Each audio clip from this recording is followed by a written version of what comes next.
precisamente abrir el tema de debate por el que hemos convocado a nuestra mesa de análisis a Salvador Durbán, a Isabel Fernández, a Francisco Guerrero, a Amanda Meyer y a Javier Pérez Royo. El pasado viernes, Soraya Sáez de Santamaría, la vicepresidenta del Gobierno, anunciaba, tras el Consejo de Ministros, que el Gobierno central va a recurrir ante el Constitucional el decreto de la función social de la vivienda de la Junta de Andalucía, el llamado decreto antidesahucios, por el que aquellas familias en riesgo de exclusión social que vayan a ser desahuciadas, pues iban a expropiarle la Junta el uso de esas viviendas para poder permanecer al menos durante 3 años en esos pisos sin quedarse en la calle. Bueno, ha habido numerosos pronunciamientos al respecto, sobre todo en el último mes, en el que se ha cuestionado por parte del Partido Popular, pero con la boca chica, toda vez que ni en el Parlamento votaron en contra y ha habido destacados dirigentes del Partido Popular, de los populares, que no consideraban esa posibilidad de que el Gobierno central recurriese ante el Constitucional. Elena Cortés, la consejera de Fomento y Vivienda de la Junta de Andalucía, precisamente se pronunciaba en defensa de este decreto días atrás. Estamos ante un decreto ley plenamente constitucional que defiende el interés general, que se ha demostrado que hay alternativa y que además se está desplegando en todo el territorio en los 2 niveles, con 7 publicaciones de expropiación temporal del uso que persiguen proteger a las familias que quedan en riesgo de exclusión social si pierden su vivienda, por lo tanto proteger el derecho humano a la vivienda, y en segundo lugar hacer que las 700.000 viviendas deshabitadas que hay en Andalucía no estén deshabitadas, es decir, que no tengamos casas sin gente y gente sin casa, salgan al mercado del alquiler y los andaluces y andaluzas puedan disfrutar del derecho humano a la vivienda a través del alquiler. Bueno, os pido una primera valoración al respecto después de los pronunciamientos políticos. ¿Os ha sorprendido este recurso ante el Constitucional? Empezamos precisamente con Amanda Meyer, la secretaria general de Vivienda de la Junta de Andalucía, que conoce perfectamente el contenido, el espíritu de este decreto. Bueno, sorprendida, con el Partido Popular nunca se pierde la capacidad de sorpresa. Yo creo que hay una utilización política de la capacidad del Gobierno para recurrir al Constitucional, y de esta manera intervenir en la soberanía de Andalucía, también por vía jurídica, y yo creo que estamos ante un ataque a la soberanía andaluza, ante un ataque al derecho humano a la vivienda, que modestamente estamos intentando desde Andalucía pues poner en marcha su defensa, y que las administraciones públicas por fin asuman su responsabilidad de ser vigilantes y de garantizar que las personas que necesitan disponer de una vivienda puedan disfrutar de ella. Y a mí, sinceramente, la argumentación del Consejo de Ministros y lo que de momento conocemos en prensa, a mí me parece un disparate. Un disparate jurídico y un disparate político. Si te parece, recordamos la literalidad de lo que dijo Soraya Sáez de Santamaría. Afecta al contenido esencial del derecho a la propiedad de la vivienda, que es una norma reservada a las Cortes Generales. Establece una responsabilidad sancionadora al margen del principio de culpabilidad que viene exigido por la Constitución, y establece una regulación contraria al principio de igualdad. Bueno, tendremos oportunidad probablemente de ir desgranando cada uno de esos elementos, ¿no? Absoluta discrepancia. Nosotros estamos pendientes de que el miércoles el Consejo de Estado haga su informe, su dictamen, que se ha pedido por vía de urgencia. Nosotros vamos a hacer como Gobierno andaluz, vamos a personarnos en ese expediente administrativo porque queremos conocer, y vamos a hacer todo lo posible por recabar toda la información en torno a lo que ha llevado al Gobierno a interponer este recurso, empezando por ese informe que el señor de Guindos remite a la Comisión Europea, y recuerdo, porque lo dije aquí la semana pasada, insisto, sin conocimiento de la Junta de Andalucía y desde una deslealtad institucional absoluta, ¿no? Porque ni siquiera nos han dado ni audiencia ni información para contarnos cuál es el alcance de ese informe, y que al menos hubiésemos tenido la oportunidad, en el marco de nuestras competencias, de participar del mismo. Nosotros lo primero que vamos es a leer el recurso. Ahora mismo, efectivamente, estamos en fase de anuncio. Nosotros vamos a oponernos lógicamente al recurso, haremos valer jurídicamente toda la capacidad para oponernos jurídicamente, como digo, y desde luego esto hay que contarlo. Es decir, que hay una dimensión que trasciende lo jurídico. Es decir, después de 5 años de una recesión brutal en España, con cerca de medio millón de desahucios, con entrega de dinero público a mansalva al sistema financiero, con una modificación de la Constitución absolutamente, en fin, que rompe desde mi punto de vista todo el elemento social de la Constitución, un gobierno autonómico en el marco de sus competencias, como decía el profesor Pérez Royo, es decir, exprimiendo las competencias y haciéndolo, en fin, desde un punto de vista pues muy bien mirado, técnicamente y jurídicamente muy bien amarrado, resulta que el Gobierno amenaza para recurrir y impedir el ejercicio de este decreto. Un decreto que además tiene una parte de expropiación, pero tiene otra de sanción. Pero fíjense el disparate, porque a mí me parece todo esto un disparate y el problema es que la gente no lo conoce. En Andalucía hay una ley, la Ley 13/2005 de vivienda protegida. La Ley de vivienda protegida que se hace en el 2005 establece no la expropiación del uso de la vivienda, la expropiación de las viviendas protegidas, y nadie dijo nada, ni nadie cuestiona la constitucionalidad de esa norma, y las sanciones de las viviendas deshabitadas, no por 9.000 euros como hemos establecido nosotros en el decreto, por 120.000 euros, desde el 2005. Y ni el capitalismo está derrotado, ni el sistema financiero mundial está en riesgo, ni la Comisión Europea se ha pronunciado. Entonces, esto es una pena y es terrible porque al final aquí lo que estamos intentando con una norma es que la gente que está en una situación de emergencia sin alternativa habitacional pueda agarrarse ante la inacción del Gobierno de España porque no ha modificado leyes y porque no está haciendo lo que tendría que hacer para proteger a la gente que está sobreendeudada. Pues lo hace una comunidad en el marco de sus competencias y resulta que aquí viene el Partido Popular otra vez más a decir que hasta aquí hemos llegado. Bueno, pues es un disparate.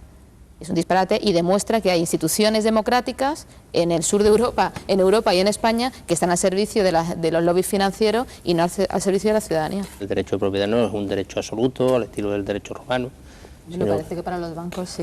Bueno, pues no sé ahora mismo lo que opinan los bancos. Yo creo que los bancos cumplen una función, no, el Partido Popular financiera en muy 2005 importante. Yo creo que solamente cuando se trata de vivienda de los bancos, ahí sí, hay toda la artillería. Bueno, toda.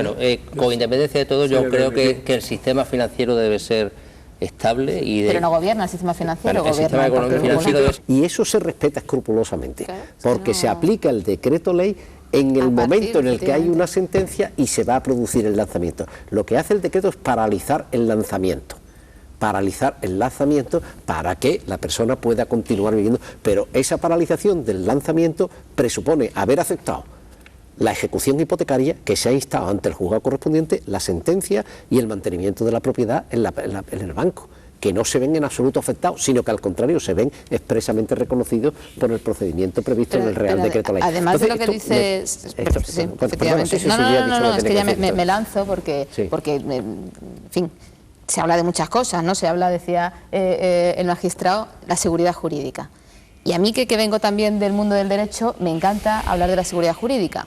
Una seguridad jurídica que brilla por su ausencia, porque hay una directiva de protección de deudores, de consumidores hipotecarios del 93, que no se transpone al ordenamiento interior por 4 gobiernos democráticos, por los 4 gobiernos democráticos salvo el del señor Suárez, que hay una sentencia de Luxemburgo y que por fin sí, ahora, bueno, pues se establece una norma que efectivamente a mí me parece insuficiente de ámbito estatal para intentar empezar a resolver. Nadie habló de seguridad jurídica cuando se trataba de ciudadanos europeos que estaban, o en este caso españoles, que estaban en una situación de sufrir desahucios con cláusulas abusivas que nadie decía nada. ¿Y dónde estaba la seguridad jurídica? Sistema financiero, máxima defensora, público. Sistema financiero público, absolutamente necesario, controlado por el espectro público. Ahora, un sistema financiero que lo que hace es que, de una manera absolutamente, desde mi punto de vista, excesiva, tiene a gobiernos al servicio de intereses que no son de la mayoría social, pues mire usted, esa Europa para quien la quiera. Esa Europa para quien la quiera. Y la Comisión Europea no está haciendo, desde mi punto de vista, la labor como institución democrática para garantizar que se vela por el interés general. Y ahí hay directivas que somos muy rápidos en intentar aplicar directivas para algunas cosas y otras directivas desde el 93 hasta ahora que nadie habla de la seguridad jurídica. Y hombre, yo creo que es que de verdad la propiedad privada, administración, la Consejería de Fomento y Vivienda, donde yo ejerzo a la Secretaría General, tiene 3.000 expedientes de expropiación del año pasado para hacer carreteras. Bueno, entonces ahí, ¿hay algún problema para hacer carreteras? No hay ningún problema, pero para expropiar el uso temporal con el correspondiente justiprecio a una entidad financiera, que efectivamente pues están las viviendas deshabitadas. Por cierto, las entidades financieras no pagan ni la comunidad de vecinos ni el IBI. cierro paréntesis, ahí se desata la tormenta. En fin, esto evidentemente, yo coincido, es una cuestión política y es una cuestión, en este caso, de que no se quiere dejar que una norma de estas características se ponga en práctica. Hemos escuchado muchísimos argumentos jurídicos, muchísimos argumentos sociales y también financieros aquí en esta mesa de debate, en compañía de Francisco Guerrero, de Amanda Meyer, de Javier Pérez Royo, de Salvador Durbán y de Isabel Fernández. Pero también queremos escuchar a una de esas familias que se ha beneficiado de la exclusión, de la expropiación del uso de la vivienda para no caer en esa exclusión social. Vamos precisamente a ver a Ana María Gómez, que es una malagueña beneficiada de este decreto. Creo y apoyo a que la Junta de Andalucía siga adelante y que nos ayude como Junta de Andalucía, que nos ayude a los andaluces y todas las comunidades cojan ejemplo de esto. Porque hay casos y casos, pero ante este gran problema que tenemos hay que luchar, buscar soluciones, tanto por una parte como por la otra, y luchar y luchar. Ponemos al anuncio que ha hecho el Gobierno del Partido Popular de recurrir la constitucionalidad del decreto de la Junta de Andalucía, porque las medidas que recoge este decreto son unos mínimos para garantizar que las familias que están viviendo en sus hogares y que iban a ser lanzadas de su casa sin alternativa habitacional, pues puedan estar viviendo en su vivienda durante 3 años más. Es un mínimo que además lo tiene que garantizar tanto por derechos humanos, por tratados que el Gobierno de España ha firmado con el resto de los países en tratados internacionales, como porque estos lanzamientos son fruto de procedimientos de ejecución hipotecaria contrarios a la normativa europea, es decir, que no han protegido los derechos de los consumidores, y porque están tratando de asegurar la función social de la vivienda, es decir, que la propiedad no puede ser un mero bien especulativo, sino que tiene que tener una función social. No puede ser que con los millones de viviendas vacías que tenemos y los 700.000 viviendas vacías en Andalucía, las familias estén siendo lanzadas de su casa sin una mínima protección. No, de hecho, es un primer paso para garantizar el derecho a la vivienda. Son unas medidas impulsadas desde los movimientos sociales, pero sin ninguna duda no son las medidas son, entre otras cosas, lo que hemos pedido como en la iniciativa legislativa popular que hemos puesto en marcha desde las plataformas de afectados por la hipoteca. Las medidas de mínimos son la dación en pago retroactiva, la paralización inmediata de todos los desahucios, no solamente los desahucios del Gobierno central, que permiten que un niño con 3 años esté en su vivienda, pero un niño con 3 años y un día, una niña con 3 años y un día sea lanzada de su vivienda, sino que se paralicen todos los desahucios, que era lo que estaba tratando la medida de la Junta de Andalucía, y además es imprescindible medidas de alquiler social para poder permitir a las familias que estamos en esta situación vivir en nuestras viviendas. Por ahora, el trámite al amparo de un decreto que está en vigor seguirá siendo efectivo, porque el decreto a día de hoy sigue en vigor. El decreto es una ley en Andalucía y todas las familias que estén en esta situación tienen derecho a acogerse. Pues aparte de solicitar acogerse a partir de ahora, tienen que salir a la calle, tienen que defender los derechos que tienen ahora mismo garantizados y tienen que, a base de movilización y a base de defensa, salir a la calle, aparte de la solicitud a la Junta de Andalucía, y desde luego no permitir que, como decimos, los acreedores internacionales de la banca española, del sistema financiero rescatado con dinero público, esté por encima de los derechos humanos, los derechos de los consumidores, los derechos de las familias. Lo que hay que hacer es una gran movilización ciudadana para que no se permita que se llegue a echar por tierra el trabajo y los derechos de tanta gente que puede acogerse a este decreto. Bueno, tanta y tanta gente que puede acogerse a ese decreto. Amanda Meyer, secretaria general de Vivienda de la Junta de Andalucía. Esas familias afectadas que veían en este decreto una oportunidad, ¿tienen que seguir viéndola como una esperanza? Bueno, el decreto está ahora mismo en trámite de ley, el decreto está en vigor y nosotros, como les decía al principio, vamos a hacer todo lo posible, evidentemente en el marco de la ley, lógicamente, de hacerlo valer. Yo coincido con que este es un paso hacia adelante, pero que tiene que venir acompañado de más pasos. Hay mucho por hacer en materia de vivienda, en otras materias también. Hay mucho que exprimir de las competencias de Andalucía. Y en ese sentido el Gobierno andaluz va a seguir poniendo toda la carne en el asador. Yo espero que en el trámite de ley se amplíen los casos de beneficiarios de la expropiación, y espero que permitamos, en fin, que podamos hacer que Andalucía se sitúe en la media europea de países que sí garantizan la función social de la vivienda y que no se permita la cantidad ingente de viviendas deshabitadas que hay por todo el territorio andaluz. Estamos hablando de 700.000 según el Instituto Nacional de Estadística en 2001 y ya estamos llegando al 1.000.000. Eso es una barbaridad, eso es un dispendio absoluto y esas viviendas lo que tienen es que pasar al mercado del alquiler con precios adecuados para que las familias que necesitan acceder a una vivienda lo hagan más pronto que tarde. Y si no hay ese impacto en el sistema financiero, ¿en qué razones se puede agarrar o en qué asidero se puede agarrar el Gobierno central para recurrirlo? Sobre todo teniendo en cuenta que hay una legislación comparada en países donde, precisamente decía Amanda Meyer días atrás, que no solo la legislación es madura, sino que incluso no la expropiación del uso, sino que te pueden incluso requisar la propiedad de la vivienda en otros países, ¿no? ¿En qué se puede agarrar el Gobierno para recurrir a esto cuando el impacto financiero no existe? Ya lo has dicho, si has leído antes los tres supuestos que decía la vicepresidenta. Entonces, de todas maneras, aquí hay una cosa que a mí me escama. Es verdad que el memorando está publicado, es decir, las condiciones para el rescate financiero, pero yo no puedo dejar de pensar que, yo me imagino que el Gobierno de España no quiere hacer el ridículo. Sí, yo me imagino que tiene asesores y que cuando han estudiado que quieren hacer un recurso, que van a hacer un recurso, lo han mirado bien. Incluso que habrán mirado la parte jurídica y la parte política, porque efectivamente también aquí hay una parte de discrepancia política.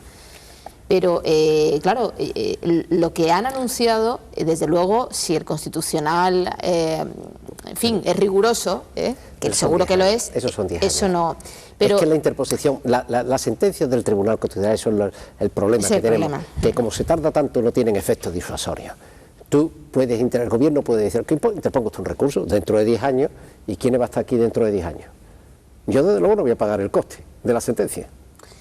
Claro, pero yo por no voy a eso pagar digo el coste de la sentencia, eso seguro. Pero el coste social del recurso seguramente sí, ¿no? Bueno, claro, pero eso es otra cuestión distinta. Eso es innegable. Es otra cuestión distinta. Eso es innegable. Mientras no, pues... Eso es innegable. Que sí, que eso, no. Pero sí eso es lo terrible de este recurso nada más que tiene sentido. Si no existiera la posibilidad de suspensión, con la interposición del recurso, el recurso no se interponía.